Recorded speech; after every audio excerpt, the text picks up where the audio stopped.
Advance CSS का पहला part है सीएसएस राउंडेड कॉर्नर। वैसे हम लोग ऑलरेडी इसके बारे में पढ़ चुके हैं, बट अब आप थोड़ा डिटेल में देखेंगे कि पर्टिकुलर कॉर्नर को अगर हैंडल करना हो तो कैसे कर सकते हैं। So the CSS border radius property defines the radius of an element corners. So this property allow you to add rounded corner to elements. So जैसे कि हमने एक आईडी यहाँ डिफाइन किया हुआ है राउंडेड कॉर्नर 1। ज़रूरी नहीं कि इसके लिए आईडी ही हो, आप क्लास के ऊपर भी इसको अप्लाई कर सकते हो। और आईडी और क्लास को कैसे डिफरेंशिएट करते हैं, कौन बताएगा? गुरविंदर, आईडी और क्लास में डिफरेंस क्या होता है?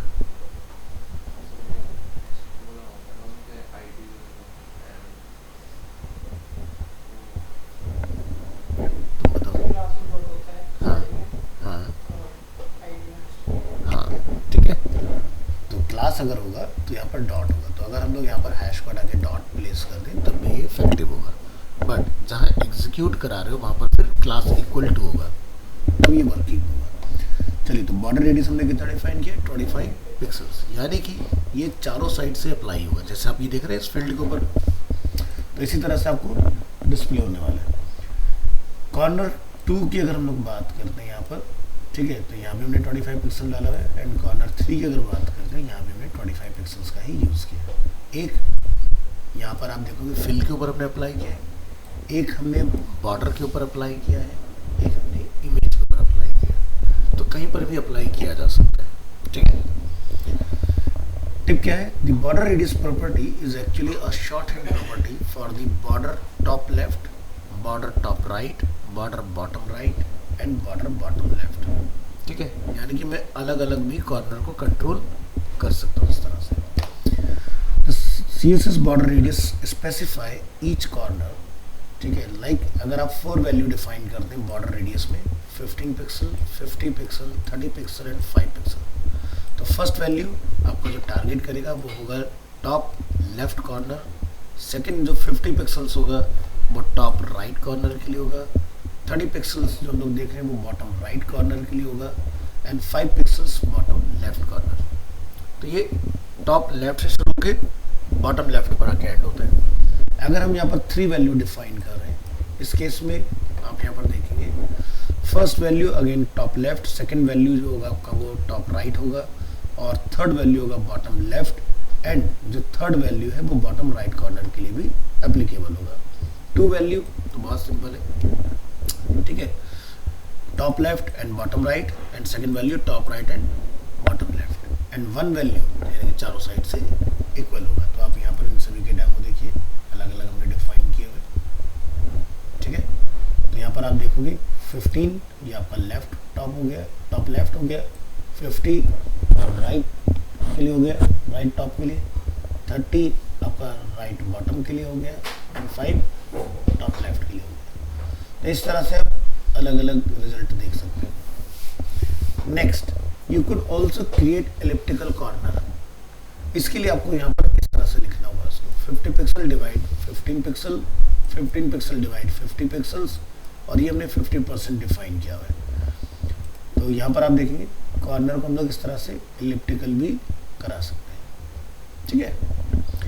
राउंडेड में हमने यहाँ पर 50% डिफाइन किया हुआ है।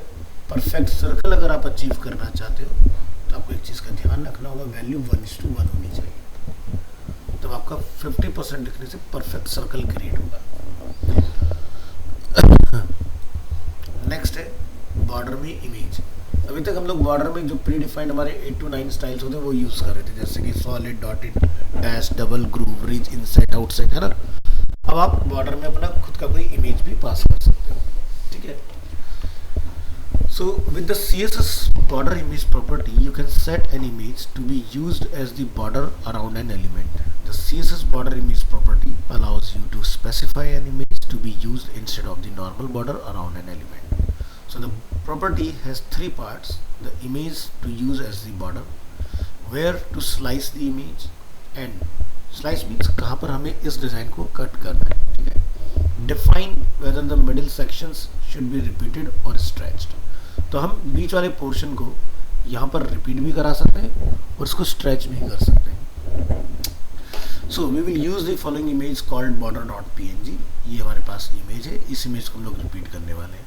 अब ये इमेज कैसे बनेगा, फोटोशॉप में जाकर आप एक बॉक्स बनाइए 1:1 का, उसको रोटेट कीजिए 45 डिग्री के एंगल पर और रिपीट कीजिए उसको इस तरह से। मिडिल वाले को आपने डिलीट कर देना है, ठीक है, तो हॉलो हो जाएगा, उसके बाद आप रिपीटेशन करा सकते हो। The border image property take the image and slices it into 9 section, ठीक है, like a tic tac toe board. It then places the corner at the corners and the middle sections are repeated or stretched as you specify. So हमने यहाँ पर क्या लिखा अभी, stretch, तो यानी कि ये पॉइंट क्या होगा हमारा, stretch होगा अगर हम लोग कोई विड्थ और हाइट ऑफर करेंगे। तो पहला चीज़ आपने जो ध्यान रखना है, बॉर्डर डिफाइन करना है, थिकनेस क्या रखोगे, स्टाइल क्या रहेगा, लेकिन कलर को क्या लिखना है, ट्रांसपेरेंट। ट्रांसपेरेंट रखने पर ही आपका ये इमेज विजिबल होगा। पैडिंग कितना में गैप रखना है, बॉर्डर इमेज ये आपको यहाँ पर डिफाइन करना है, जैसे ना बैकग्राउंड इमेज, वैसे आपका कीवर्ड है बॉर्डर इमेज। बॉर्डर इमेज में हमने इमेज का रेफरेंस दिया, हमने लिखा है पर 30 और स्ट्रेच करा दिया इसको। तो आप देख सकते हैं यहाँ पर मिडिल वाला पार्ट आप देख रहे हैं स्ट्रेच हुआ इस तरह से, ठीक है, तो ये काम हो गया। अगर आप रिपीट लिखोगे तो रिपीट हो, ध्यान रखना कि इंटरनेट एक्सप्लोरर 10 में ये फंक्शन नहीं करेगा, उसके अब जितने वेब ब्राउजर्स हैं उनमें फंक्शन करेगा। So the border image property is actually a shorthand property to the border image source, border image slice, border image width, border image offset and border image repeat। जैसे background image होता है उसके अंदर URL भी होता है, repeat भी होता है, उसके अंदर पोजीशन भी होता है, सारी चीज़ें होती हैं, वैसे ये भी एक शॉर्टहैंड प्रॉपर्टी है। Next, CSS border image different slice value, जैसे हम लोग यहाँ पर यूज़ कर रहे हैं स्ट्रेच की, यहाँ था स्ट्रेच, यहाँ हम लोग यूज़ कर 50 राउंड, 20% राउंड, 30% राउंड, तीनों के अंदर आपके डिफरेंट रिजल्ट होंगे, ये देख सकते हैं। अगर आपको रिपीटेशन कराना हो इस तरह से तो करा सकते हैं। ये वाला देखो सबसे टॉप वाला राउंड, तो सिर्फ कॉर्नर पर आपको बॉर्डर मिलेगा, इन बिटवीन आपको बॉर्डर नहीं मिलेगा, ठीक है। अब बात आती है कि वैल्यू किस तरह से यूज़ की जाएगी, यहाँ पर जो हम लोग लिख रहे हैं। तो जब भी आप कोई बॉक्स वहाँ बनाओगे फोटोशॉप में, जब आप उसको रोटेट करोगे 45 डिग्री के एंगल पर, तो उसका डायमेंशन जो साइज होगा, विड्थ एंड हाइट होगा, वो चेंज होगा, ठीक है। वो इस वैल्यू हम लोग यहाँ पास करते हैं लाके, ठीक है। बैकग्राउंड्स अभी तक हम लोग बैकग्राउंड में इमेज यूज करते हैं, लेकिन अब आप CSS में सीखोगे एक ही कंटेनर में मल्टीपल बैकग्राउंड इमेज कैसे पास कर सकते हैं हम लोग, ठीक है। मे भी हो सकता है बैकग्राउंड भी चाहिए, कलर भी चाहिए, दोनों चीज़ हो सकती हैं, या फिर मल्टीपल इमेजेस हमें कॉल करना हो। तो CSS allows you to add multiple background images for an element through the background image property. The different background images are separated by commas and the image are stacked on top of each other where the first image is closest to the viewer. So the following example has two background images. The first image is a flower aligned to the bottom and right, and the second image is a paper background aligned to the top left corner. तो ये देख सकते हैं background image, ये first URL है, ये second URL है, और हमने इसकी पोजीशन यहाँ पर सेट की है। ये पहला जो इमेज है वो कहाँ होगा, बॉटम राइट, लास्ट वाला इमेज कहाँ होगा, टॉप लेफ्ट, नो रिपीट, और इस वाले को पेपर वाले को हमने क्या लिखा है, रिपीट, ठीक है। पैडिंग कितना रखना है, 150 पिक्सल्स, और ये देखिए एक बैकग्राउंड में दो इमेजेस आप देख पाओगे इस तरह से, ठीक है। तो ये पेपर वाला बैकग्राउंड भी आएगा, ये वाला भी आपका कॉल हो गया। Multiple background images can be specified using either the individual background properties as above or the background shorthand property. हम लोग शॉर्टहैंड भी लिख सकते हैं, ये सब इतना लिखने की जरूरत नहीं है। देखो अलग अलग लिखने से क्लैरिटी तो है कि ये वाला जो है ये इसको बिलोंग कर रहा है, ये पार्ट इसको बिलोंग कर रहा है ना। बट जैसे कि हमें पता है कि जितना ज़्यादा लाइन लिखोगे कोड उतना हैवी होगा रेंडरिंग में। सो बेटर तरीका क्या है कि सिंगल लाइन में चीज़ें खत्म होनी चाहिए। तो अब आप यहाँ देखें, फर्स्ट इमेज, सेकंड इमेज, ठीक है। अब ये फर्स्ट इमेज के साथ क्या क्या होगा, राइट बॉटम होगा, नो रिपीट होगा, सेकंड इमेज के साथ टॉप लेफ्ट होगा और रिपीट होगा। तो एक लाइन में काम खत्म हो गया, तो 3 लाइन में हम लोग बात कर रहे हैं अपनी, सारा कुछ आ गया इसमें, सेम रिजल्ट, नो चेंज। तो शॉर्ट हैंड का ज़्यादा यूज़ होता है। बैकग्राउंड साइज की बात करेंगे। The CSS background size property allows you to specify the size of background images. The size can be specified in length, percentage, or by using one of the two keywords contain or cover. बहुत कमाल की चीज़ है contain and cover, ध्यान से देखिएगा। The following example resize a background image too much smaller than the original image using pixels. So ये हमारी image flower, हमने इसका साइज ऑफर किया है 100 पिक्सल और 80 पिक्सल, रिपीटेशन हमने बोला है नो रिपीट। तो आप यहाँ देख सकते हैं ये हमारा रिसाइज बैकग्राउंड है और ये हमारा ओरिजिनल बैकग्राउंड है, ठीक है। तो ओरिजिनल आप देख सकते हो कट हो गया हमारा इस तरह से, लेकिन मुझे किसी एरिया में अगर उसको कस्टमाइज करना है तो जैसे हम लोग फोरग्राउंड पर विड्थ और हाइट एट्रीब्यूट से हैंडल कर लेते हैं, वैसे बैकग्राउंड के अंदर भी इमेज की हाइट विड्थ को आप कंट्रोल कर सकते हो इस तरह से, ठीक है। अब the two other possible values for background size is contain and cover. अब हम लोग इसको ट्राई करके देखेंगे। The contain keyword scales the background image to be as large as possible, but both its width and its height must be fit inside the content area, as such depending on the proportion of the background image and the background positioning. So there may be some areas of the background which are not covered by the background image. The cover keyword scales the background image so that the content area is completely covered by the background image. Both its width and height are equal to or exceed the content area. As such, some part of the background image may not be visible in the background positioning area. The following example illustrate the use of contain and cover. तो यहाँ पर देखेंगे हम लोग, हमने एक में define किया कंटेन एंड अदर में डिफाइन किया कवर। दोनों में क्या डिफरेंस है आप यहाँ देख सकते हैं कि जो हमारा इमेज अगर कंटेनर एरिया से बड़ा भी होगा, ठीक है, तो कंटेन लिखने पर क्या हो गया, ऑटोमेटिकली उसी एरिया में फिट हो गया, ठीक है। कवर हमने जब लिखा तो जो भी आपकी चीज़ पहले कंप्लीट हो जाए, या तो विड्थ या हाइट, उस तरह से आएगा। अगर हम लोग उसको कोई भी साइज ऑफर नहीं कर रहे तो ओरिजिनली उसका साइज काफ़ी बड़ा है इमेज का, तो सिर्फ इतना ही पोर्शन इस एरिया में आपको विजिबल होगा। Define size of multiple background images. Good morning जी, फिर से स्कैन करके आइए, बिना स्कैन के अलाउड नहीं है। So define sizes of multiple background images. The background size property also accept multiple value for background size using a comma separated list. When working with multiple background, the following example has 3 background images specified with different background size value for each image. तो देखेंगे यहाँ पर background URL हमने यहाँ पर define किया top left no repeat, second image right bottom no repeat, and third image top left, but इसको हम लोग क्या कर रहे हैं, रिपीट, क्योंकि पेपर टेक्सचर है इसलिए हम लोग इसको रिपीट कर रहे हैं। तो इस बार हम लोग एक नहीं दो नहीं पूरी 3 इमेजेस के अंदर ट्राई कर रहे हैं। ये देखिए बेस, ये हमारा टॉप लेफ्ट और ये हमारा राइट बॉटम। तो हमें क्या एडवांस सेशन में क्या समझ में आ रहा है कि जो हम लोग बेसिक में पढ़ा था, जहाँ सिंगल चीज़ें हम लोग कर पा रहे थे, हम लोग उसमें एडवांसमेंट के अंदर मल्टीपल बैकग्राउंड इमेजेस और बॉर्डर के अंदर हम लोग इमेज वगैरह इस तरह की चीज़ें सेट कर सकते हैं। बात करेंगे full size background image. Now we want to have the background image on a website that cover the entire browser window at all times. The requirement are as follows: fill the entire page with the image, no white space, scale image as needed, center image on page, and do not cause scroll bar. So the following example shows how to do it. Use the HTML element is always at least the height of the browser window, then set a fixed and centered background on it, then adjust its size with the background size property.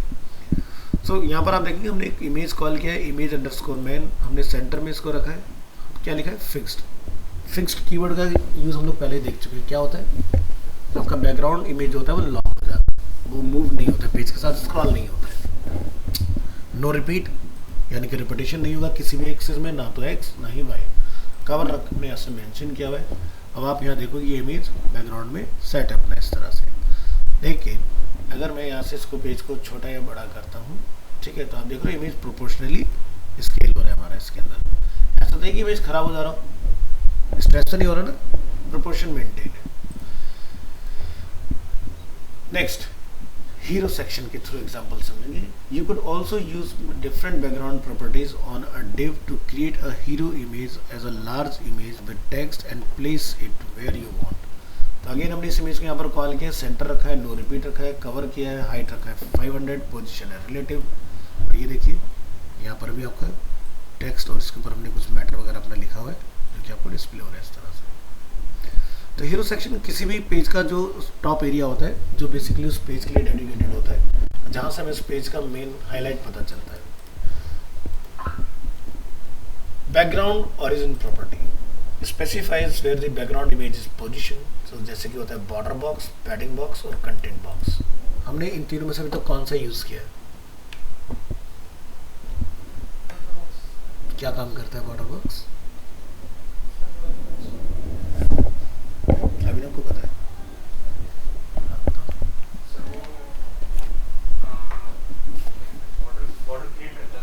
ना ना ना, ध्यान से सोचो, बहुत बार demo दिया इसके ऊपर।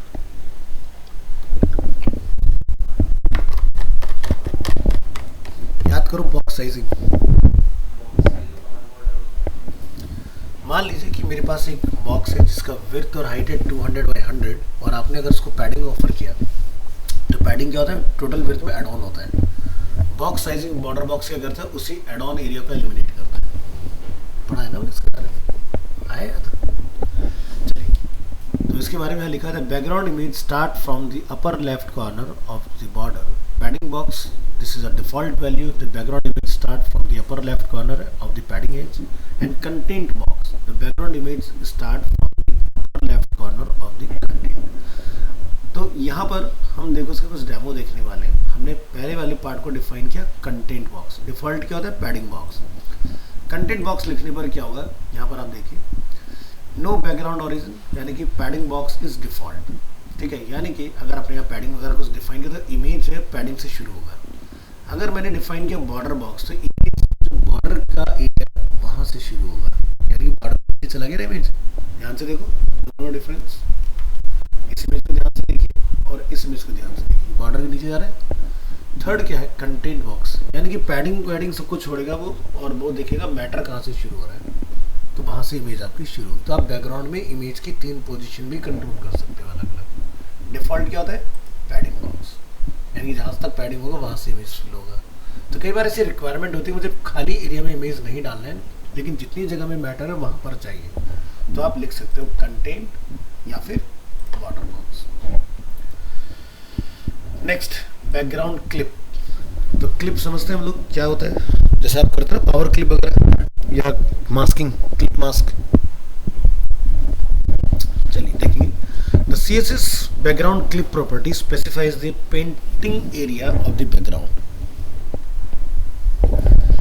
So the property takes 3 different values again, border, padding and content. तो यहाँ देखेंगे हम लोग, हमने एक इमेज का डिफाइन किया, नो रिपीट रखा है, और हमने यहाँ पर क्लिप में डिफाइन किया कंटेंट बॉक्स। ध्यान से देखें बॉर्डर को तीनों एग्जांपल के अंदर। द बैकग्राउंड क्लिप प्रॉपर्टी ये क्या है, नो बैकग्राउंड क्लिप, यानी कि जब आप किसी इमेज में या किसी डिव को जब आप बॉर्डर ऑफर करते हो ना, तो हमें लगता है कि बॉर्डर जो है वो बाहर है आपका। तो यहाँ पर क्या नो बैकग्राउंड क्लिप को हमने यूज़ किया क्योंकि ये डिफॉल्ट वैल्यू होती है। तो जब आप डैश बॉर्डर या डॉटेड चूज करोगे तो डॉट के बीच में बैकग्राउंड कलर आएगा। आप चाहोगे कि कलर वहाँ पर ना आए, तो आप क्या कर सकते हो, यहाँ पर बैकग्राउंड क्लिप में पैडिंग बॉक्स, तो देखो बॉर्डर को छोड़ दिया उसमें। तीसरा क्या है, कंटेंट बॉक्स, तो जहाँ पर कंटेंट होगा सिर्फ बैकग्राउंड कलर वहाँ पर आएगा। सेम जैसे इमेज में था वैसे ही बैकग्राउंड क्लिप के अंदर भी ये 3 चीज़ें काम करती है। लेकिन ध्यान रखना ये इमेज के साथ फंक्शन मत करना। किसके साथ करोगे, बॉर्डर के साथ। बात करेंगे कलर।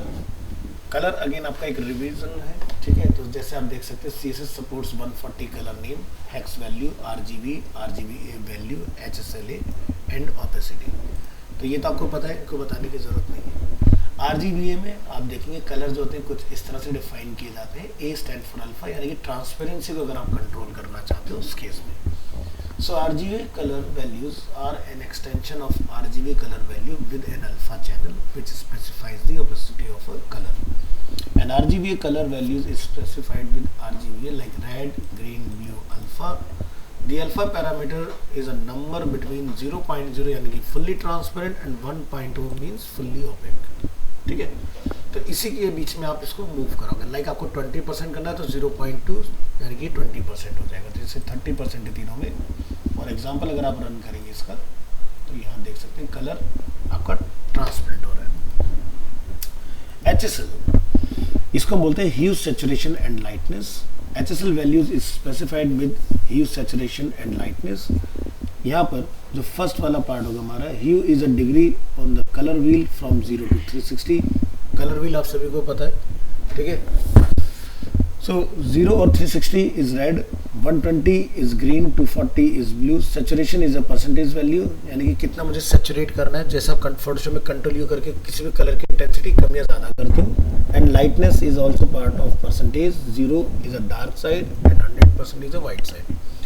ठीक है, तो जैसे हम लोग यहाँ पर देखेंगे, इसके थ्रू बनेगा ग्रीन, इसके थ्रू बनेगा आपका light green, dark green, pastel green, इस तरह से आपके अलग अलग कलर बनेंगे। ए अगर इसमें ऐड कर लेंगे तो अगेन ये भी अल्फा को बिलोंग करेगा, यानी कि ट्रांसपेरेंसी आप कंट्रोल कर पाएंगे इसके अंदर भी। ऑपेसिटी कीवर्ड, अगर हम लोग किसी कलर के साथ ट्राई करते हैं तो आपको पता है कि मैटर को भी ये ट्रांसपेरेंट कर देता है, जिससे कि आप यहाँ देखोगे, है ना। तो ऑपेसिटी मैंने आपको बताया किसके साथ ट्राई करना होता है, इमेज के साथ। और अगर आप इसका सही आउटपुट लेना चाहते हैं तो आपको ट्राई करना होगा जो बेसिकली हमारा पार्ट होता है RGB है इसके साथ। तो इसके साथ अगर हम ट्राई करेंगे तो हमारा सिर्फ बैकग्राउंड ट्रांसपेरेंट होगा, कलर जो है हमारा टेक्स्ट का वो ओरिजिनल में ही आएगा। बात करेंगे कलर कीवर्ड के बारे में। द ट्रांसपेरेंट कीवर्ड, जैसे कि अभी ट्रांसपेरेंट का जिक्र कहा था बैकग्राउंड में, सॉरी बॉर्डर इमेज के साथ, है ना। The transparent keyword is used to make a colour transparent. This is often used to make a transparent background colour for an element. So हमने बॉडी में लिखा है बैकग्राउंड इमेज और यहाँ हमने डिव को बोला है कलर ट्रांसपेरेंट। तो आप देख सकते हैं ये हमारा कलर के साथ है, ये हमारा ट्रांसपेरेंट के साथ है। ठीक है, the transparent keyword is equivalent 0000। ठीक है, आर मतलब 0 लास्ट वाला क्या हो गया, ट्रांसपेरेंट। ठीक है, और ये वाले 3 0 क्या कलर बना रहे हैं, ब्लैक कलर। ठीक है, 0 ब्लैक का कोड होता है, और ये लास्ट वाला 0 जो है वो क्या है, ए मतलब अल्फा 0, यानी कि 100% आपका ट्रांसपेरेंट हो जाएगा। RGB color values are an extension of RGB color values with an alpha channel which specify the opacity for a color. Next keyword आता है आपका जो कि है current color. Current color keyword is like a variable that holds the current value of the current color property of an element. This keyword can be useful if you want a specific color to be consistent in an element or a page. तो देखिए यहाँ पर हमें क्या वाला है, colour. Colour से क्या होता है, फॉन्ट का कलर चेंज होता है। फिर मैं लिखा बॉर्डर, बॉर्डर को हमने क्या बोला, करंट कलर, यानी कि जो मेरा टेक्स्ट का कलर है वही मेरे बॉर्डर का कलर बन जाए, यानी कि मुझे ब्लू लिखने की जरूरत नहीं है। आप नोटिस करेंगे सेम चीज। ठीक है, और यहाँ देख लीजिए हमने क्या लिखा है, कीवर्ड करंट कलर। अगर मैं रेड करूंगा तो ऑटोमेटिकली करंट होने की वजह से बॉर्डर भी रेड हो जाएगा।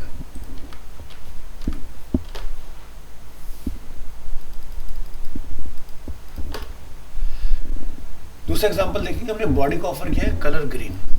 अब आप डिव के अंदर हर जगह पर ग्रीन अगर लेना चाहते हो तो करंट डिफाइन करते जाइए, और ये देखिए काम कर रही है चीज़ हमारी।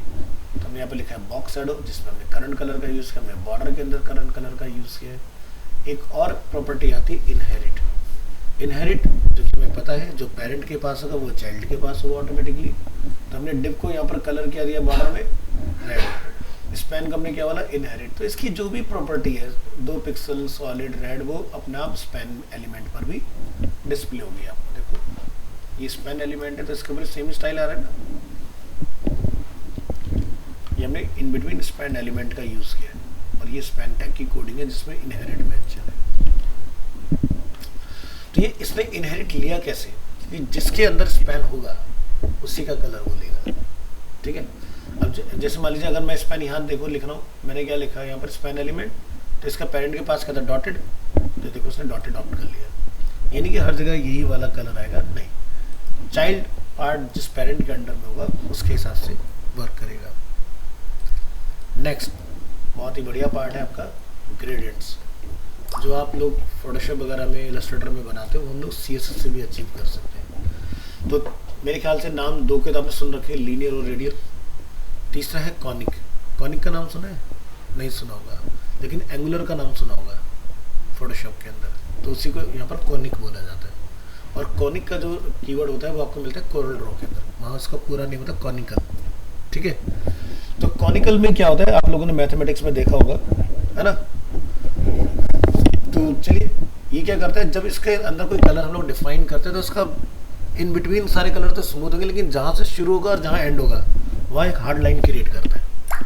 ठीक है, तो CSS gradient let you display smooth transitions between 2 or more specified color. So CSS defines three types of gradient. Linear, जिसमें goes down, up, left, right और diagonal हम किसी भी तरह से अपने gradient को डाल सकते हैं. Radial gradient defined by their center की center क्या रखा है हमने? Conic rotate around a center point. तो वन बाय वन इनके डेमो देखिए. सबसे पहले देखते हैं लीनियर ग्रेडियंट के बारे में. To create a linear gradient, you must define at least two color stop. क्योंकि gradient जो combination होता है more than one color का होता है. जब तक दो color नहीं हो तब तक कोई gradient नहीं बनेगा. Color stops are the colors you want to render smooth transition among. You can also set a starting point and a direction, which means or an angle, along with the gradient effect. Keyword क्या रहेगा? Background image. ध्यान रखेंगे. उसी में आपने लिखना होगा linear gradient. ये होगा डायरेक्शन.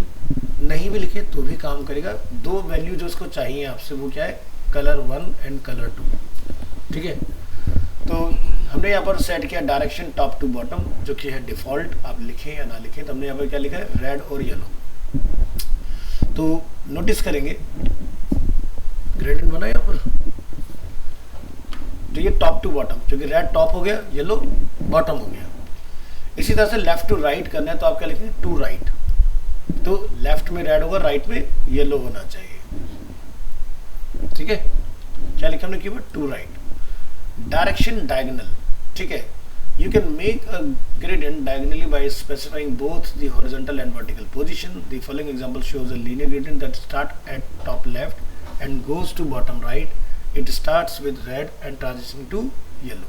तो क्या लिखा हमने? To bottom right. ठीक है. अब देखो डायगोनली जाएगा. यहां से शुरू हुआ, यहाँ एंड होगा. ठीक है. Next, using angle. मैं पर्टिकुलर अपना एंगल भी डाल सकता हूँ कि भाई मुझे 180 डिग्री पर डालूं कलर को, या 45 डिग्री सेट करूँ. If you want more control over the direction of the gradient, you can define an angle instead of the predefined direction. To bottom, to top, to right, to left, to bottom right, etc. A value of 0 degree is equivalent to right. A value of 180 degree is equivalent to bottom. तो यहाँ पर आप angle देखेंगे, अपने colours को set कीजिए. हमने set किया 180 डिग्री, तो आप देखेंगे 0 पर ये है 90, 180, -90. ठीक है. एंगल को हमने जैसे रोटेट किया, हमारे कलर के फ्लो उसी हिसाब से चेंज हो रहे हैं. Next, using multiple colour. जैसे कि हमने रेड, वाइट, ग्रीन, यहाँ पर तीनों चीज़ों को डिफाइन किया है, तो आप 3 कलर को ब्लेंड कर सकते हो. और ज़्यादा कलर डालना चाहते हो, डिफाइन कर सकते हो इस तरह से. Next, the following example shows how to create a linear gradient from left to right with the colour of the rainbow and some text. तो हमने एक कॉल किया है बैकग्राउंड, और उसके अंदर हमने अपना कलर कॉल किया है. कोड में अगर आप आओगे तो हमने यहाँ पर सारे कलर डिफाइन किए, red, orange, yellow, green, blue, indigo, violet, है ना. Next, transparency. आप कलर में ट्रांसपेरेंसी का भी यूज कर सकते हो. CSS gradient also support transparency, which can be used to create fading effect. To add transparency, we use the RGBA function to define the color stops. The last parameter in the RGBA function can be a value from 0 to 1, and it defines the transparency of the color. 0 indicates fully transparency and 1 indicates full color, no transparency, यानी कि opaque. So the following example shows a linear gradient that start from the left. It start fully transparent and transition to full color red. तो यहाँ आप देखेंगे 255 ये red का code होता है, लेकिन लास्ट वाला कीवर्ड क्या है? 0, यानी कि फेड हो गया. यहाँ पर क्या लिखा है? 1, यानी कि अबैक हो गया. तो आप यहाँ देखेंगे वाइट से रेड की तरफ ट्रांजिशनिंग होते आपको दिखाई देगी. रिपीट करना हो अगर आपको ग्रेडियंट को, तो इसमें रिपीटेशन डाल सकते हैं, लाइक बैकग्राउंड इमेज की तरह. तो आपको कीवर्ड चेंज करना पड़ेगा लीनियर ग्रेडियंट के आगे, रिपीटिंग. ठीक है. हमने क्या लिखा? Red, yellow, green. अब रेड को हमने फुल रखा है, लेकिन येलो और ग्रीन के हमने स्टेप्स जो है वो 10 और 20% रखे. इससे क्या होगा? जहाँ भी आप कॉल करोगे, जिस एंगल पे भी आप चलाओगे, इसमें आपको रिपीटेशन दिखाई देगा इस तरह से. तो कभी ऐसी रिक्वायरमेंट आए तो ट्राई कर सकते हो. बात करते हैं रेडियल. सब कुछ सेम रहेगा, बस कलर का फ्लो जो है वो बदल जाएगा. A radial gradient is defined by its center. To create a radial gradient, you must also define at least again 2 color steps like linear gradient. So यहाँ पर कीवर्ड सिंटैक्स क्या होगा? Radial gradient. यहाँ पर shape, size, at position, start और last colour. So यहाँ पर by default shape is ellipse, size is farthest corner and position is centre. So evenly spaced colour stops, this is default. अगर हम लोग यहाँ पे लिखते हैं radial gradient red yellow green, तो ये आपको इस तरह से दिखाई देगा. अब आप देख सकते हैं एक ओवल फॉर्म में अंडाकार शेप में आपको दिखाई दे रहा है, ठीक है, जो कि डिफॉल्ट है. आप 1:1 में भी डालोगे तब भी यही रिजल्ट आएगा. तो ये ऐसा ना आए तो उसके लिए क्या करें, आपको एक कीवर्ड यहाँ पर रिप्लेस करना रहेगा. अभी मैं आगे बताऊंगा, सर्कल लिखना होता है इसके लिए. Radial gradient differently spaced colour stops, जैसे हमने यहाँ पर लिखा है क्या 5%, 15% एंड 60%. अब आप देखो कितने कितने कलर को फ्लो कराना है आपने, ठीक है. नेक्स्ट, शेप को सेट कर रहे हैं तो सर्कल डाल दीजिए, ओवल बंद हो जाएगा. परफेक्ट सर्कल आप देखेंगे इसके अगेंस्ट, है ना. देखिए हमारी शेप 100% 1:1 नहीं है, बट हम फिर भी सर्कल कीवर्ड लिखकर उसको फिक्स कर सकते हैं. डिफरेंस यहाँ से आप देखेंगे साइज कीवर्ड, जैसे closest side, farthest side, closest corner, farthest corner. तो ये देखिए क्लोजेस्ट साइड है, ये फारदेस्ट साइड है. दोनों में डिफरेंस क्या आएगा, ये देखिए क्लोजेस्ट, ये फारदेस्ट, ये क्लोजेस्ट कॉर्नर, ये फारदेस्ट कॉर्नर. तो आप देखिए किस तरह का आपको फ्लो कराना है. बात आता है रिपीटेशन, तो आप रिपीटेशन भी इसमें करा सकते हैं, ठीक है. तो यहाँ पर आप देखोगे हमने लिखा है रेड येलो ग्रीन, क्या कीवर्ड आ गया, रिपीटिंग रेडियल ग्रेडियंट. कॉनिक, तो conic basically conical shape create करता है. Conic gradient is a gradient with colour transitions rotated around a centre point. To create a conic gradient you must define at least 2 colour again. तो यहाँ पर angle होगा, position होगा, colour के degrees आप यहाँ पर सेट करेंगे. By default angle is 0 degree and position is centre. अगर आप नहीं भी लिखते हैं तो ये इसी तरह से काम करेगा. If no degree is specified the colour will be spread equally around the centre point. तो हमने 3 कलर यहाँ डिफाइन किए, आपको तीनों कलर दिखाई देंगे, लेकिन एंड जो होगा वो हार्ड होगा, ठीक है. तो अभी अगर आप उसको स्क्वायर शेप में देख रहे हो तो आपको डिफरेंट लगेगा, लेकिन सेंटर से बाहर की तरफ देखो तो आपको पिरामिड शेप एक दिखाएगा. अगर सेंटर से देखोगे ध्यान से देखो, ठीक है. तो ये आप यहाँ से अगर देखेंगे तो ये इसी को बोलते हैं कोन, इसलिए इसको बोलते हैं कॉनिकल. यानी इसका जो टिप होता है वो पॉइंटेड दिखाई देता है. तो अगर मैं कलर यहाँ पर सेट कर दूँ एंडिंग वाले ब्लेंडिंग के फॉर्म में, तो आपको एक परफेक्ट टिप दिखाई देगी, बिल्कुल शंकु से इसको बोलते हैं. तो कॉनिक ग्रेडियंट विद 5 कलर आप यहाँ देखेंगे, red yellow green blue black. और यहाँ पर देखिए सारे कलर आपके इस तरह से आ गए, ठीक है. तो जैसे देखते थे तो आप छोटे हो गए तो सीडी में कलर के जो रिफ्लेक्शन आते हैं वो कॉनिक ही होते हैं, ठीक है. Next, conic gradient 3 colours and degrees. हमने यहाँ पे लिखा है रेड का जो फ्लो होगा वो 45 डिग्री होगा, अभी तक फ्री फॉर्म था, यानी कि इक्वली ब्लेंड हो रहा था. येलो को हमने बोला 90 डिग्री, ग्रीन को हमने बोला 210 डिग्री. तो यहाँ पर आप देखेंगे चेंज हुआ फ्लो. तो आप कंट्रोल कर सकते हो कि कितना कितना कौन सा कलर फ्लो होगा. मुझे पाई चार्ट अगर इसमें क्रिएट करना है तो मैंने देखो यहाँ पे क्या लिखा, red yellow green blue black. Border radius 50%, और ये देखो राउंडेड बना. अब इसका मुझे चार्ट बनाना है इक्वली, तो मैं लिखूंगा रेड 0 से शुरू होगा 90 तक जाएगा, येलो 90 से शुरू होगा 180, ग्रीन 180 से शुरू होगा 270, और इसके बाद हमने डिफाइन किया ब्लू 270 से शुरू होगा और 360 तक जाएगा. उसको एंड कराने की जरूरत नहीं है. तो एक ही शेप में 4 कलर हम लोग कॉनिक से पास कर सकते हैं, ठीक है. Conic gradient with specified from angle, अगर आपको इसको भी रोटेट करना है तो ये भी कर सकते हैं. हमने क्या लिखा, फ्रॉम 90 डिग्री. ये देखिए एंगल रोटेट हो गया, जो कि 0 पर था डिफॉल्ट. इसके बाद conic gradient with specified centre position, हम इसको भी ऑफसेट कर सकते हैं. लिखा एट 60% एंड 45%. तो देखो मैंने सेंटर भी हिला दिया इसका, ठीक है. 60 from left, 40 from top.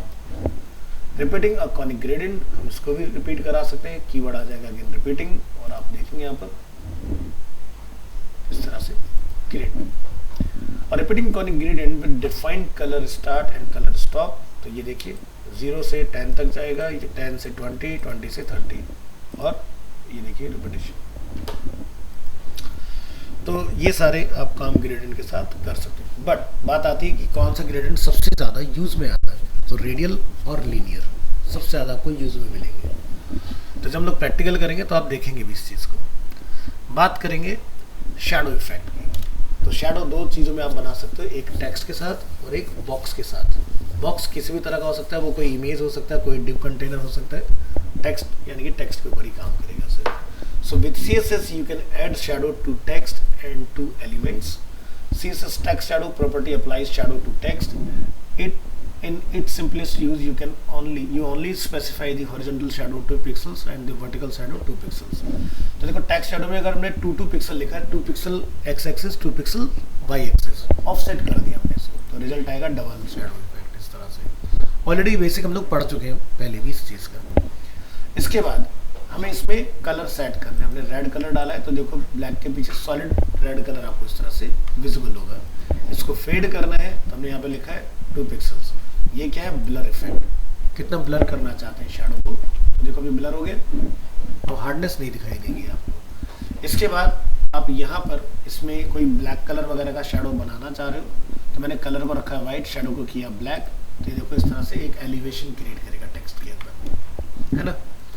Next आप यहाँ पर कुछ नियॉन इफेक्ट निकालना चाह रहे हो तो जैसे हमने लिखा है shows red neon glow shadow, तो यहाँ पर हमने टेक्स्ट शैडो डिफाइन किया रेड कलर के साथ, और ये देखिए ब्लैक टेक्स्ट के चारों तरफ एक नियॉन लाइटिंग जो आउटर ग्लो होता है वो आपको मिलेगा। मल्टीपल शैडो को टारगेट करना है तो आप यहाँ देख सकते हो हमने मल्टीपल शैडो डिफाइन किए, तो आपका पहला कलर होगा रेड, दूसरा कलर होगा ब्लू, जिस तरह से आप मल्टी कलर भी चला सकते हो। Next the following example shows a white text with black blue and dark blue shadow, तो यहाँ पर आप देख सकते हैं हमने 3 चीज़ें इस बार डिफाइन की, ब्लू और डार्क ब्लू, और ये देखिए एक में आउटर ग्लो को काफ़ी ज़्यादा मिलेगा, बाकी में थोड़ा क्लोजेस्ट मिलेगा इस तरह से। You can also use the text shadow property to create a plain border around some text without shadow, तो ये नेगेटिव भी चला सकते हैं हम लोग। अब आप देखो ये आपको इस तरह से बॉर्डर इफेक्ट भी क्रिएट करके दिखाएगा, क्रिएट हो रहा है इस तरह से। Next box shadow. Box shadow property is used to apply one or more shadow to an element. जैसे एक एग्जांपल के थ्रू देखें, काफ़ी साइट्स आपको ये देखने के लिए मिल जाता है, जैसे कि फ्लिपकार्ट में अगर आप यहाँ आते हैं, आप जैसे पॉइंटर लेकर आएंगे तो आप देखिएगा एक शैडो अपीयर हो रहा है, इसी से बना है, लेकिन इसके ऊपर क्या है, इस कंटेनर का नेम होगा ओवर सूडो लगा हुआ है और उसमें बॉक्स शैडो को डाला गया। तो यहाँ पर लिखा बॉक्स शैडो 10-10, यानी कि एकदम हार्ड शैडो क्रिएट करेगा इस तरह से। नेक्स्ट यहाँ से हमने लाइट ब्लू कलर यानी कि शैडो का कलर चेंज हो गया। नेक्स्ट हमने इसमें ब्लर डाला है 5 पिक्सल्स, तो ये ब्लर होकर दिखाई देगा आपको। नेक्स्ट हमने इसमें रेडियस स्प्रेड रेडियस ऐड किया, ठीक है 12 पिक्सल, ठीक है, तो इसका फ्लो बढ़ेगा बाहर की तरफ। इनसेट पैरामीटर यानी कि ये आपको अंदर की तरफ ले आएगा, जिसको बोलते हैं इनर शैडो, और बाय डिफॉल्ट होता है आउटर। ऐड मल्टीपल शैडोज, तो आप यहाँ देखेंगे ब्लू, हमने रेड, देना ग्रीन, तो इस तरह से 3 सॉलिड देखिए, और ये मल्टीपल शैडो हम लोग देख रहे हैं किसके साथ, ब्लर के साथ, ये विदाउट ब्लर है। Cards, you can also use this box shadow property to create paper like card. जैसे एग्जांपल के तौर पर आप देखें, मैंने एक डेट का कुछ बनाया इस तरह से, तो काफी अच्छा दिखाई दे रहा है एलिवेशन। पोलराइड कार्ड अगर आपने क्रिएट करें, जैसे मैं एक माउस लेके जाता, जो मैंने भी आपको फ्लिपकार्ट में दिखाया था, एक शैडो आपका माउस लेने पर एक्टिव हो रहा है, तो ये इस तरह से आपकी क्रिएट हो जाएगी। नेक्स्ट टॉपिक है टेक्स्ट इफेक्ट। टेक्स्ट इफेक्ट में आपको क्या क्या मिलता है, text overflow, word wrap, word break and writing mode, ठीक है। अब इसमें पहला ऑप्शन लोग देखेंगे overflow. Text overflow property specifies how to overflow content that is not displayed should be signal to the user. तो यहाँ पर हमने डिफाइन किया पैराग्राफ, जिसकी क्लास है टेस्ट1, और सेकंड के पास क्लास का है टेस्ट2। दोनों हमने क्या लिखा है, वाइट स्पेस नो रैप। एक पर हमने लिखा है क्लिप, दूसरे हमने क्या लिखा है, एलिप्सिस। अब देखो इससे क्या रिजल्ट बनता है, यानी कि मैंने टेक्स्ट को एक विड्थ सेट किया। अब देखोगे टेक्स्ट का अगर हम ओरिजिनल फ्लो देखें, टेक्स्ट कितना बड़ा है, will not fit in the box, but एक टेक्स्ट एकदम सडनली एंड हो रहा है, एक टेक्स्ट मुझे टू बी कंटिन्यूड का इंडिकेशन दे रहा है। अब एग्जांपल, जैसे न्यूज़ की साइट आओगे आज तक, अब आप यहाँ देखो कोई न्यूज़ है जो पूरा नहीं आ पा रहा किसी एरिया के अंदर, तो वहाँ पर क्या होगा, ट्रिपल डॉट आपको देखने के लिए मिल जाएगा, जैसे ये, ठीक है। तो आ गया ट्रिपल डॉट, यानी कि ये मुझे बता रहा है टू बी कंटिन्यूड, यानी कि आप अंदर जाओगे इसके बारे में आपको राउंड ट्रिप के आसपास अब दूसरे जो एयर बेसेस है वहाँ पर ठीक है। अब इसी का यूज़ हम लोग अगर देखें एग्जांपल के तौर पर फ्लिपकार्ट, तो बहुत सारे प्रोडक्ट ऐसे हैं जिनके टाइटल काफ़ी लेंदी होते हैं। तो जैसे यहाँ जाइए, क्लिक कीजिए, देखिए यहाँ पर अगर हम ये कंट्रोल ना करें तो क्या होगा कि आपके कार्ड की सिमेट्री खराब हो जाएगी। किसी का टाइटल बहुत लेंदी है, किसी का बहुत शॉर्ट है, तो ये खराब ना हो इसी के लिए ये अप्रोच के साथ आपने जाना है। क्या लिखना है, वाइट स्पेस नो रैप, एक पैराग्राफ की टोटल विड्थ सेट कर दो जो भी आपके कार्ड की विड्थ होगी। अब जैसे यहाँ पर कार्ड है तो यानी कि इसकी विड्थ हम लोग क्या रख सकते हैं 100% एग्जाम्पल के लिए, तो इसी कार्ड के हिसाब से कंसिडर करेगा। उसके बाद आपको क्या डालना है, ओवरफ्लो हिडन और टेक्स्ट ओवरफ्लो एलिप्सिस। ध्यान रखना 3 प्रॉपर्टी चाहिए, white space, overflow, text overflow, तब जाके ये चीज़ आप अचीव कर पाओगे। नेक्स्ट हमने डिफाइन किया यहाँ पर ओवरफ्लो में विजिबल, लेकिन किस पर, जब कोई माउस ओवर करेगा। ठीक है, बाय डिफॉल्ट ओवरफ्लो हमने क्या रखा है यहाँ पर हिडन, तो जैसे आप माउस लेके जाओगे तो पूरा टेक्स्ट रिवील हो जाएगा। देखो ये माउस होवर पर हमने डाला है, बट ऐसा कराते नहीं है। Word spacing, word wrapping, sorry, word wrap property allows long word to be able to be broken and wrap on to a next line. तो हमने लिखा है ब्रेक वर्ड, और यहाँ आप जाओगे प्रेस कीजिए कंट्रोल यू, क्या लिखा हमने वर्ड रैप में, ब्रेक वर्ड। अब जैसे कि यहाँ पर लिखा है this paragraph contains a very long word, this is a very very very very very very very long word. ठीक है, तो इसमें कोई स्पेस नहीं है। तो जब भी आप देखते हो रैपिंग जो होती है कि जब आप अपने ब्राउजर को छोटा करते हो तो वर्ड बाय वर्ड ब्रेक होता है, कभी लेटर वाइज ब्रेक नहीं होता, नोटिस करना कभी भी। तो इस केस में मैं इसको भी ब्रेक कर पा रहा हूँ just because of break word. तो आप देखो यहाँ पर ये बहुत लेंदी था, लेकिन क्या हुआ, ये नेक्स्ट लाइन में ब्रेक हो गया। अगर मैं ना डिफाइन करूँ,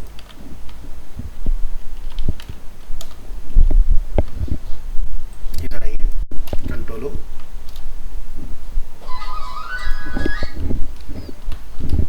सेव और रीलोड, तो आप देख सकते हैं ये क्या हो गया, ओवरफ्लो। तो इसी ओवरफ्लो को रोकने के लिए आपको डिफाइन करना चाहिए इस वाले पार्ट को।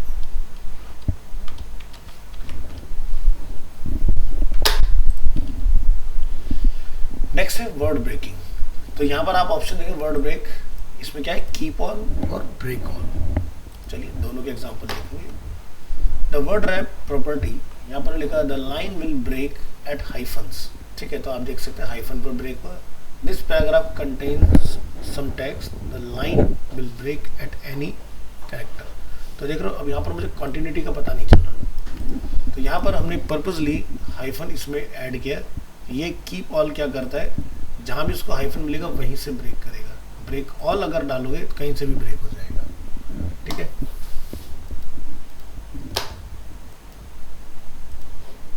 आगे देखेंगे writing mode property specifies whether line of text are laid out horizontally और वर्टिकली। हमने लिखा horizontal TB, vertical right to left, vertical right to left. ठीक है, ट्राई करेंगे यहाँ पर।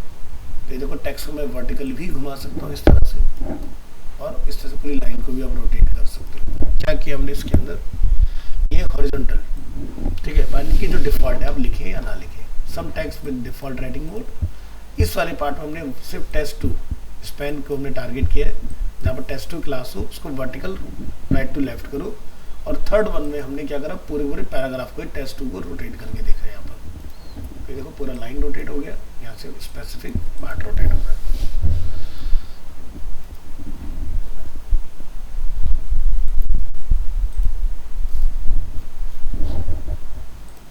नेक्स्ट वेब फॉन्ट, ऑलरेडी इसके बारे में हम लोग पढ़ चुके हैं, बट ये थोड़ा सा हमारा एडवांसमेंट की तरफ है, ध्यान से देखिए। तो CSS फॉन्ट फेस रूल, इसको हम लिखते हैं @फॉन्ट फेस। CSS में भी ऐसे ही लिखना है आपको। Web font allow web designers to use fonts that are not installed on the user computer. हो सकता है आपने कोई ऐसा फॉन्ट इंटीग्रेट किया अपनी वेबसाइट में जो किसी और के पास ना हो, तो उस केस में क्या होगा कि आपकी जो वेबसाइट है ओरिजिनल फॉन्ट में रेंडर ना होगी, यूजर के पास जो फॉन्ट होगा उसमें रेंडर होगी। अब हो सकता है कि जिस फॉन्ट में उसके पास वो रेंडर हो वो टेक्स्ट आपका कंटेनर से बाहर निकल जाए, क्योंकि आपने देखा होगा फॉन्ट फेस के अकॉर्डिंग, जैसे आपका बाय डिफॉल्ट फॉन्ट क्या होता है, टाइम्स न्यू रोमन, लेकिन जब मैं एरियल में चेंज करता हूँ बड़ा भी दिखाई देता है साइज में और क्लैरिटी भी होती है। तो यानी कि आपका स्टाइल स्ट्रक्चर बिगड़ सकता है, ऐसा ना हो उसी के लिए हम लोग वेब फॉन्ट्स का यूज़ करते हैं। So when you have found what the font you wish to use, just include the font file on your web server and it will be automatically downloaded to the user when needed. So your own fonts are defined with the CSS@font face rule. तो different font formats देख लेते हैं पहले। सबसे पहले आता है true type font, जिसको इन शॉर्ट हम लोग क्या बोलते हैं, TTF। ठीक है, TTF यानी कि true type is a font standard developed in the late 1980s by Apple and Microsoft. TrueType is the most common font format for both the macOS and Microsoft Windows operating system. Second one है OTF, Open Type Font, is a format for scalable computer font. It was built on TrueType and is a registered trademark of Microsoft. Open Type font are used commonly today on the major computer platforms. Third one है हमारे पास WOF, Web Open Font Format. WOF is a font format for use in web pages. It was developed in 2009 and is now a W3C recommendation. WOF is essentially open type and or true type with compression and additional metadata. The goal is to support font distribution from a server to a client over a network with bandwidth consent. WOF का फिर एक और update आया later on, तो उसमें था आपका WOF 2.2। अभी जो लेटेस्ट चल रहा है वो WOF 2.2 है। The true type open type fonts that provide better compression than WOF 1.2, यानी कि ये जो 2.2 है ये इसके comparatively light weight font create कर रहा है। नेक्स्ट है SVG font shapes. SVG fonts allow SVG to be used as a glyph when displaying text. The SVG 1.1 specification define a font module that allow for creation of font within an SVG document. You can also apply CSS to SVG document, and this @font face rule can be applied to text in SVG document. Last है हमारे पास embedded open type fonts। ये तभी use होता था 2009 के time पर, अब इसका यूज नहीं होता है। ठीक है, अब सिर्फ इसी से ही काम चल जाएगा क्योंकि सभी में एप्लीकेबल है। EOT, Embedded Open Type Font, are a compact form of open type fonts designed by again Microsoft for use as embedded fonts on web pages.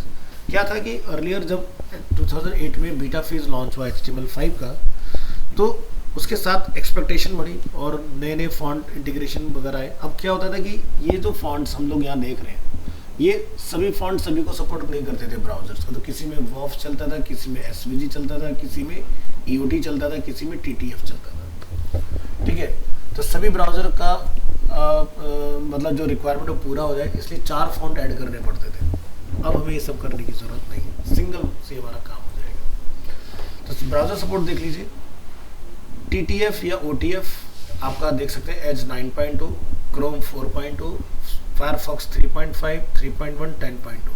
ठीक है, SVG का सपोर्ट यहाँ पर सिर्फ और सिर्फ किसके पास है, सफारी के पास। ठीक है, EOT का सपोर्ट सिर्फ किसके पास है, एज के पास। सो सबसे बढ़िया क्या है, इसको यूज़ करो ना, क्योंकि TTF WOF हम ऊपर वाले भी ले सकते हैं बट बेटर कंप्रेशन कहाँ देखा हमने, 2 वाले में, तो इसलिए WOF 2 के साथ जाएंगे। ठीक है, so again Internet Explorer, the font format only works when set to be installable. Using the font you want in the font face rules, first define a name for the font, example my first font, and then point to the font file. So always use lowercase letter for the font URL. Uppercase letter can give unexpected results in Internet Explorer.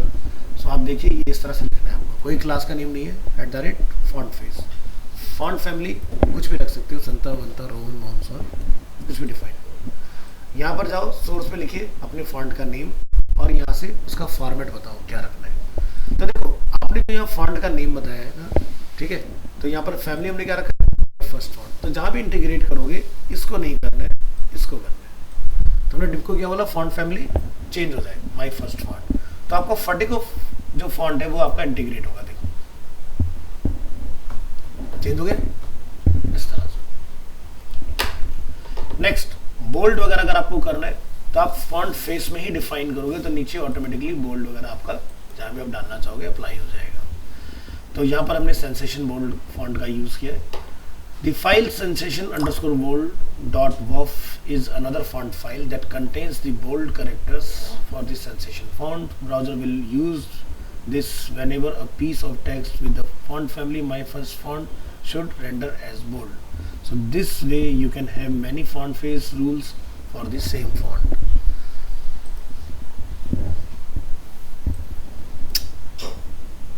ये topic आपके exam में आएगा, ध्यान से देखना, ठीक है। ये क्या है? ट्रांसफॉर्मेशन। हम 2D ट्रांसफॉर्म पढ़ रहे हैं फोटोशॉप, इलस्ट्रेटर, सभी जगह पर कंट्रोल T और उसके बाद जितने भी कंट्रोल होते हैं वो सारे कंट्रोल CSS में भी होते हैं आपके, ठीक है। तो 2D transform, CSS transforms allow you to move, rotate, scale and skew पढ़ा हुआ है हम लोगों ने। सपोर्ट देख सकते हैं, सभी ब्राउजर्स को सपोर्ट करते हैं, किसी में ऐसा कोई चैलेंजेस नहीं है, फुल्ली सपोर्ट है। तो पहला ऑप्शन क्या आता है? ट्रांसलेट। ट्रांसलेट क्या होता है? लेट्स से आपने फोटोशॉप में एक ऑब्जेक्ट ड्रॉ किया और आप उसको उठा के कहीं भी प्लेस कर रहे हैं अपने आर्टबोर्ड के अंदर, तो वो क्या होता है? ट्रांसलेट, ठीक है। रोटेशन, जो आप कॉर्नर से रोटेट कराते हैं। स्केल एक्स यानी कि मैंने हॉरिजॉन्टली उसको स्केल अप किया है। स्केल वाई यानी कि ओनली वर्टिकल। स्केल यानी कि प्रोपोर्शनल।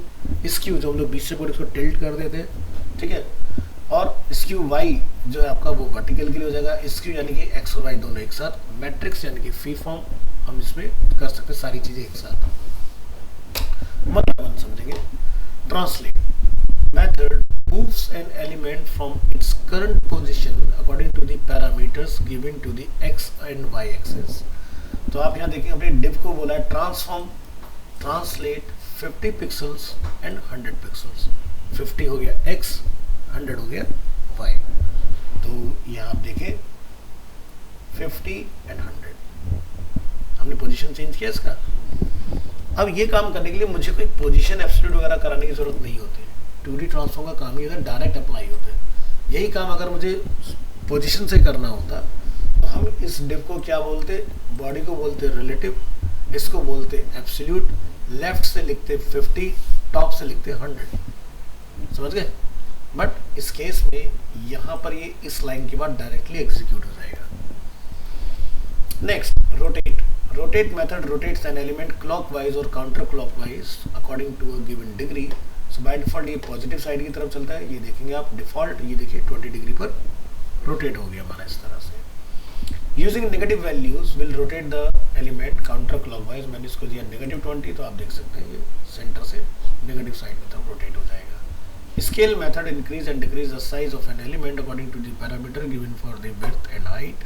हमने लिखा स्केल 2 एंड 3, यानी कि विड्थ डबल हो जाए, हाइट ट्रिपल हो जाए, ठीक है। तो आप यहाँ देखोगे इसका विड्थ डबल हो गया इसके कंपैरेटिवली, इसकी हाइट 300 पिक्सल हो गई है। लेकिन ध्यान रखना जब भी आप स्केल अप्लाई करेंगे तो अंदर का कंटेंट भी स्ट्रेच होगा, ठीक है। तो सोच समझ के इस्तेमाल कीजिएगा। हमने यहाँ पे लिखा 0.5, 0.5, इट मीन्स कि ओरिजिनल से 50% छोटा कर दूँ, ठीक है। तो क्या देखते हैं, मतलब उसका हाफ हो गया। स्केल एक्स यानी कि हॉरिजॉन्टली डबल कर दो।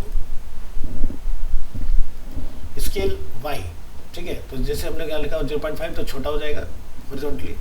इसे से वाई में आप देख सकते हैं हमने 3 टाइम्स को लार्जर किया, और छोटा करना चाहते हैं इंडिविजुअली छोटा भी कर सकते हैं। लेकिन अगर ओनली स्केल कीवर्ड लिख रहे हैं तो दोनों पर अप्लाई होगा, एक्स एंड वाई एक्स, दो पैरामीटर चाहिए। स्क्यू हमने बोला 20 डिग्री, किस में? एक्स एक्सिस में, ये देखिए, ठीक है। इसी तरह से यहाँ पर लोग देखेंगे स्क्यू एक्स 20 डिग्री, ये हो गया आपका वाई में, तो ये वर्टिकली चलता है इस तरह से। स्क्यू में हमने दोनों एक साथ डाला 20 एंड 10, तो एक्स और वाई दोनों में एक साथ काम करेगा, ठीक है। और ये हमने डाला ओनली 20 डिग्री, तो ये एक साथ आपका इस तरह से हॉरिजॉन्टल एंड वर्टिकल दोनों चलेंगे। बात आती है मैट्रिक्स। मैट्रिक्स को चलाते वक्त ध्यान रखना सीक्वेंस नहीं भूलना है। अगर सीक्वेंस को जंप करोगे तो चीज़ें काम नहीं करेंगी। तो पहले क्या आएगा? एक्स स्केल, फिर स्क्यू वाई, फिर skew X, then scale Y, यानी कि स्केल के बीच में स्क्यू चलेगा, समझ गए। फिर आएगा translate X and translate Y. तो मैंने यहाँ पर सभी चीज़ें डिफाइन की, कुछ का मैंने 0 रखा है, तो आप देख सकते हैं मेरा मैट्रिक्स काम कर रहा है। एक ही कीवर्ड में सबको मतलब शॉर्ट हैंड हो गया एक तरह से। फिर आता है 3D ट्रांसफॉर्म। 3D में ऐसा कुछ नहीं होगा, नाम 3D है लेकिन ये XYZ एक्सिस पर काम करता है। सपोर्ट देखेंगे ब्राउज़र का, सभी में इसका अच्छा सपोर्ट है। इसमें क्या होता है, rotate X, rotate Y and rotate Z। Z मतलब डेप्थ, ठीक है। लेकिन यहाँ जो Z है वो ये आपका क्लॉकवाइज और काउंटर क्लॉकवाइज को ब्लॉक करेगा। अब जैसे लेट्स से ये मेरा कंटेनर है, तो एक रोटेशन ये हो सकता है, एक रोटेशन ये हो सकता है, एक रोटेशन ये हो सकता है। समझ गए तीनों एक्सिस, ये आ गए। तो रोटेट एक्स हम लोग यहाँ देखेंगे, जैसे कि 150 डिग्री मेंशन है तो आप देखेंगे वर्टिकली चला है, ठीक है। नेक्स्ट वाई एक्सिस, ठीक है, तो आप देख सकते हैं ये वाला एक्सिस हो गया। जी जो है वो क्लॉकवाइज और काउंटर क्लॉकवाइज पर वर्क करेगा। ये देखिए 90 डिग्री डाला हमने, 90 डिग्री पर रोटेट हो गया। अब हम चाहें तो एनिमेशन भी कर सकते हैं इस चीज़ का, जैसे मैं चाहता हूँ लोगो 3D स्पिन होता रहे, ठीक है, तो पॉसिबल है, करा सकते हैं। बात करेंगे ट्रांजिशंस। ट्रांजिशंस हमने कई बार देखा है, जैसे कहीं पर आपको स्मूथ इफेक्ट बनाना है, जैसे अभी मैंने आपको पोलराइज कार्ड दिखाया था, माउस का बड़ा स्मूथली शैडो निकल के आया, सर्फ के साथ नहीं आया। तो यहाँ पर क्या होता है, transition is a short hand. Delay कितनी देर में चाहते हो, कितनी देर तक चलेगा, प्रॉपर्टी क्या लगाना है जो ट्रांजिशन में आप डालना चाह रहे हैं, और टाइमिंग फंक्शन। ईज पढ़ा है ना आप लोगों ने, ईज इन ईज आउट, वो आप यहाँ पर ईजिंग को कंट्रोल कर सकते हैं इसमें। तो ट्राई करते हैं, पहले देखते हैं क्या ब्राउजर सभी अलाउ कर रहे हैं उसको, बिंदास सभी में चला सकते हैं ना। आगे देखेंगे how to use CSS transition to create a transition effect. You must specify 2 thing which is very important. क्या है, आप यहाँ पर एक कीवर्ड देखें कि हमें कीवर्ड क्या रखना है, ठीक है। तो पहला ऑप्शन जो हम लोग यहाँ देखेंगे, the CSS property you want to add an effect to, जैसे कि हम लोग विड्थ को चेंज करना चाह रहे हैं। और सेकंड और most important thing is duration. Delay विले सब वो बात की बात है। So if the duration part is not specified, the transition will have no effect because the default value is 0. So the following example shows a 100 by 100 pixels red div element has also specified a transition effect for a width property with a duration of 2 seconds. तो ये default div है, ठीक है। अब आपको अगर इसको चलाना है तो हमने क्या लिखा, div को जैसे कोई माउस ओवर करे उसके width कितना होता है 300।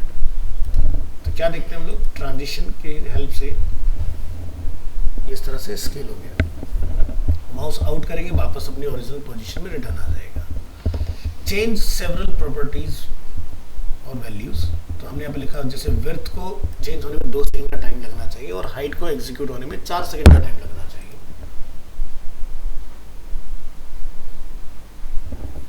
ठीक है। अलग अलग भी कंट्रोल कर सकते हैं। Specify the speed curve of the transition. तो क्या क्या होता है हमारे पास ट्रांजिशन टाइमिंग फंक्शन में, ease, linear, ease in, ease out, ease in out and cubic हम लोग अप्लाई कर सकते हैं। तो हमने इस एग्जांपल को डेमोन्स्ट्रेट करने के लिए 5 डिव बनाए हैं जिनके ऊपर अलग अलग प्रॉपर्टी रखी है। लीनियर, स्टार्ट से लेके एंड तक एक ही स्पीड पर चलेगा। तो यानी कि आप देखोगे इसका एंड भी होगा तो भी ऐसा लगेगा तो टकरा के हुआ है, और शुरू होगा तब भी होगा ऐसे झटके से रुकता है। ईज बड़े आराम से चलेगा और एंड में जाकर रुक जाएगा। ईज इन धीरे धीरे फास्ट होगा और एंड में हिट होगा, ऐसा फील देगा आपको। ईज आउट फोर्स खत्म हो जाएगा, स्लोली डाउन हो जाएगा। ईज इन आउट दोनों चीजें एक साथ मिलेंगी आपको, फास्ट भी होगा स्लो भी होगा, ठीक है। तो ईज बाय डिफॉल्ट होता है आपका, ठीक है।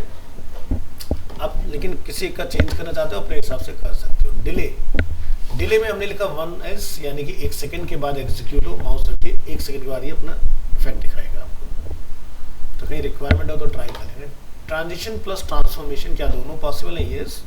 हमने यहाँ बोला ट्रांजिशन डालो विड्थ और हाइट में 2 सेकंड का। हाँ एक फोन आया तो है।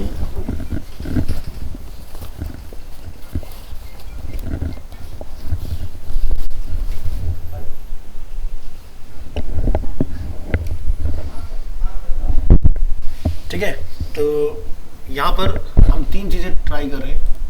देखिए जैसे हमने माउस ओवर किया तो हमने यहाँ पर क्या डाल दिया, रोटेशन, ठीक है। तो कंट्रोल यू करके देखो क्या लिखा हमने, रोटेट करो 180 डिग्री पर। लेकिन जब तक 180 डिग्री ये पूरा करेगा तब तक 2 सेकंड का टाइम लगना चाहिए इसको। तो ये स्पिन करेगा देखो इस तरह से।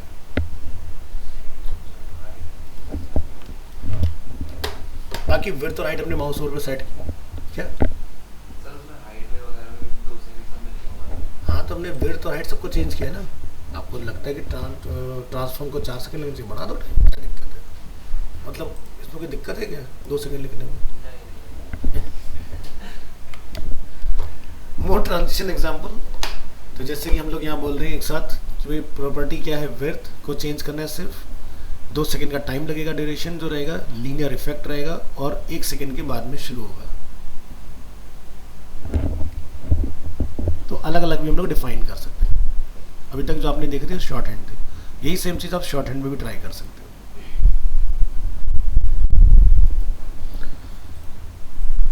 फिर आपका आता है टॉपिक एनिमेशन। सीएसएस में एनिमेशन भी पॉसिबल है। इसके लिए कीवर्ड क्या रहेगा, जैसे फॉन्ट फेस था वैसे क्या @ की फ्रेम्स, तो फ्रेम बाय फ्रेम एनिमेशन हम लोग इसमें कर सकते हैं। So CSS allow animation of HTML elements without using JavaScript, जो कि बहुत अच्छी चीज़ है। आप यहाँ देखेंगे सभी ब्राउज़र सभी प्रॉपर्टीज़ को सपोर्ट करते हैं।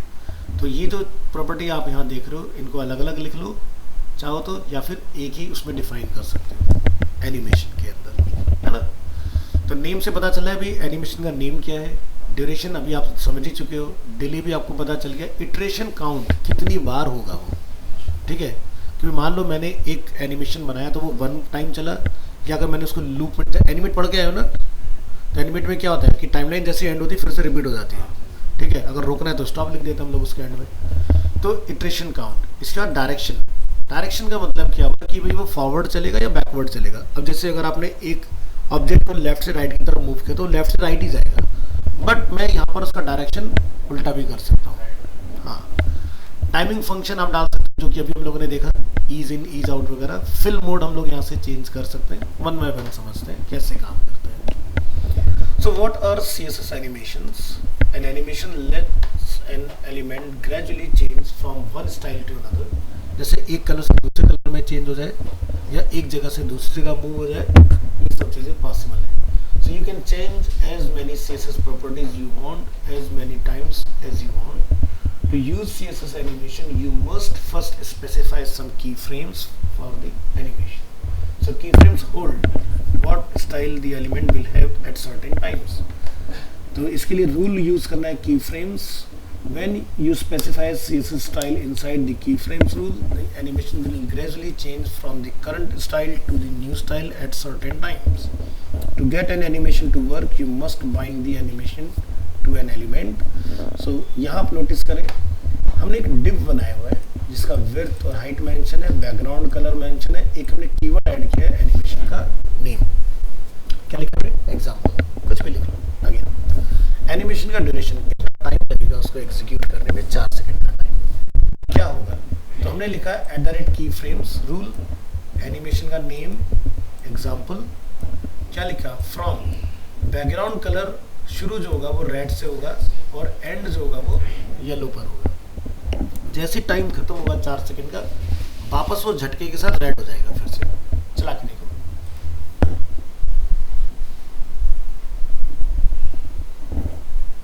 ऐसे होता है ना एनिमेट में भी। अगर आप कलर चेंज करोगे उसका टाइम पूरा हुआ और वापस से पहला फ्रेम जो था वही लौट के आपका। Duration property defines how long an animation should take to complete. If that animation duration property is not specified, no animation will occur because the default value is 0. तो ऊपर वाले एग्जांपल में आपने नोटिस किया हमने डिफाइन किया from, ठीक है, और टू, ये 2 कीवर्ड है। अगर आपको लगता है कि भाई मुझे फ्रॉम और टू के बीच में बहुत सारी चीज़ें करानी है, क्योंकि मैं चाहता हूँ कलर 2 ही चेंज ना हो, 3-4 कलर चेंज हो जाए, तो आप इस फ्रॉम और टू को परसेंटेज में ब्रेक डाउन कर सकते हो, जैसे 0% और 100%। तो ये भी सेम रिजल्ट आपको देगा। मैं 0 पर कुछ करना चाहता हूँ, 10% पर कुछ और, 20 पर कुछ और, 30 पर कुछ और, तो सारी चीज़ें आप कर सकते हो। तो एनिमेट में आप क्या करते हो? आप की फ्रेम इंसर्ट करते हो। लेट्स से भाई एक फ्रेम पर मुझे सर्कल छोटा रखना है, बीच में बड़ा करना है, फिर छोटा करना है, तो क्या होगा? बार बार scale up scale down beacon की तरह वो बिहेव करेगा वहाँ पर। तो वैसे ही कुछ हम यहाँ पर भी करा सकते हैं, बट हमने यहाँ पर कलर को डेमोन्स्ट्रेट किया। भाई पहले जहाँ सिर्फ 2 कलर हमारे वर्क कर रहे थे, हमने फ्रॉम और टू को रिप्लेस किया फ्रॉम 0% टू 100%, इन बिटवीन 25, 50, 75। हमने क्या बोला? शुरू होगा रेड से, एंड भी होगा रेड पर। इससे क्या होगा, यूजर को जर्क नहीं मिलेगा जब एनिमेशन रिपीट होगा और या एंड होगा। तो ये देखिए बहुत स्मूथली ट्रांजिशन करेगा और वापस से रेड में चेंज हो जाएगा। अब कोई झटका नहीं है ना ये चीज़। तो इस तरह से आप लूपिंग बना सकते हो। फिर नेक्स्ट एग्जांपल में हम क्या कर रहे हैं, यहाँ पर कुछ इसकी पोजीशन को चेंज करना सीखेंगे। तब क्या देखते हैं हम लोग, यहाँ पर हमने इस बार पोजीशन क्या रखा है, रिलेटिव, ठीक है। बाकी सारी चीज़ें सेम है। हमने लिखा 0% पर कलर होगा रेड, लेफ्ट से 0 रहेगा, टॉप से 0 रहेगा। फिर जब 25% पर पहुंचेगा तो क्या होगा, कलर येलो और लेफ्ट से 200 ट्रेवल करेगा राइट की तरफ। फिर हमने क्या लिखा 50% पर कि लेफ्ट से 200 ही रहेगा लेकिन टॉप से 200 ट्रेवल करेगा बॉटम की तरफ। फिर हमने 75 पर क्या बोला, लेफ्ट में 0 हो जाएगा लेकिन टॉप से 200 ही रहेगा। और 100% पर हमने क्या बोला कि वापस से 0 0 हो जाएगा। हो गया काम, इस तरह से घूमना चालू करेगा, है ना। नेक्स्ट हमने बोला डिले। डिले कितना हमने डाला, 2 सेकंड। तो यानी कि 2 सेकंड का वेट करो और उसके बाद इसका एनिमेशन स्टार्ट होगा। फिर हमने क्या डिफाइन किया, हाउ मेनी टाइम्स, तो यानी कि इटरेशन काउंट। हमने बोला 3 बार ये चलेगा लूप। तो ये देखिए फर्स्ट, सेकंड एंड थर्ड, और ये ओवर हो जाएगा, इटरेशन हो जाएगा। अब हो सकता है कि मुझे कुछ एनिमेशन ऐसा बनाना हो जो हमेशा चलता ही रहे जब तक यूजर साइड पर है ना। तो इन्फिनाइट में कीवर्ड पास कर सकता हूँ यहाँ पर, तो ये अनंत समय में फंस जाएगा, है ना। डोर मामू, करेक्ट, डोर मामू में सौदा करना है सौदा ही चलता है तो ये हो गया इस तरह से, ठीक है। तो अच्छा कीवर्ड है, कई बार हमें अनलिमिटेड टाइम्स के लिए चलाना है, इस तरह से डिफाइन करो। अब रन एनिमेशन इन रिवर्स डायरेक्शन और अल्टरनेट साइकिल। तो क्या है कीवर्ड, एनिमेशन डायरेक्शन। 4 प्रॉपर्टीज के अंदर पहले से डिफाइन है। डिफॉल्ट होता है नॉर्मल, है ना, जो कि फॉरवर्ड रहेगा हमेशा। हमने यहाँ पर इसको क्या बोला, रिवर्स। अभी उल्टा शुरू होगा, है ना। अब यही काम अगर आपको एनिमेट में करना हो तो क्या करोगे ये बताओ।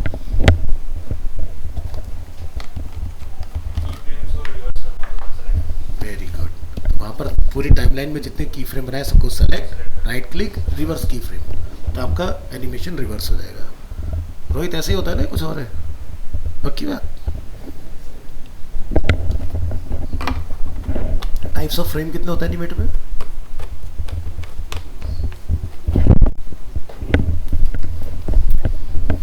कौन कौन से? 3 होते हैं। चलो ये ठीक है, गुरवीर बताएगा कौन कौन से होते हैं 3, जरा नाम बताना।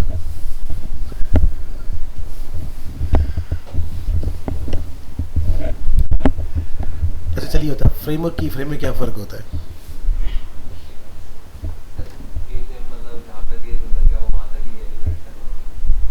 अच्छा ऐसा होता है क्या?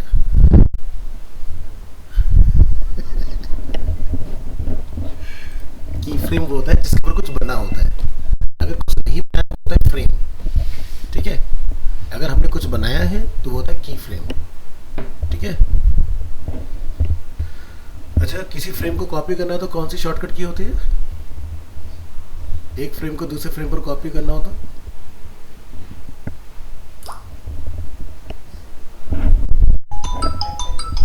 F5 से तो प्रीव्यू होता है ना, कहाँ तक दिखाना है उसका व्यू। हाँ एनिमेट ही कह रहा हूँ भाई, F6 से होता है। और F7 क्या करता है? ब्लैंक की फ्रेम। हेलो, चलिए तो रिवर्स क्लियर हो गया हमें। रिवर्स के बाद हम लोग क्या देखते हैं, अल्टरनेट। हमने इस बार लिखा है इटरेशन जो होगा 2 टाइम होगा, यानी कि एक बार ये फॉरवर्ड और एक बार बैकवर्ड। तो ये जाएगा वापस लौट के आएगा वहां से और स्टॉप हो जाएगा। ऐसा करना हो तो क्या करोगे एनिमेट में?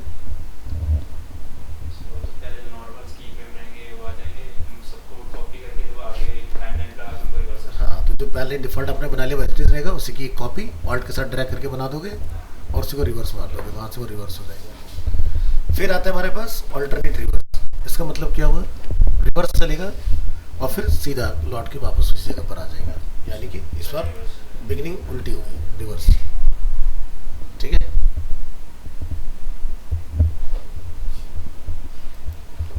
तो ये जस्ट मैंने एक डेमो दिखाया है कि आप कुछ भी बना सकते हो इसके अंदर जो आप एनिमेट में करते हो, सारी चीज़ें पॉसिबल है। आप चाहते हो एक लेफ्ट से बॉल चले स्केल होती हो जाए, कुछ भी करा सकते हो, कौन सा एनिमेशन होगा? वो करा सकते हो। इसके अंदर क्यूबिक बीजियर होता है, पॉसिबल हो जाता है पार्ट में। ठीक है, तो ये था हमारा CSS में एनिमेशंस। आज के लिए इतना ही रखते हैं, नेक्स्ट क्लास में आगे बढ़ाएंगे चीज़ों को।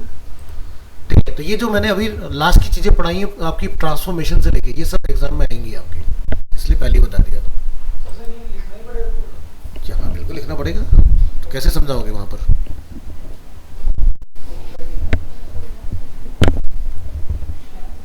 फाइल तुम्हारे पास नहीं तो है, टेंशन क्यों ले रहे हो, सब तुम्हारे पास है।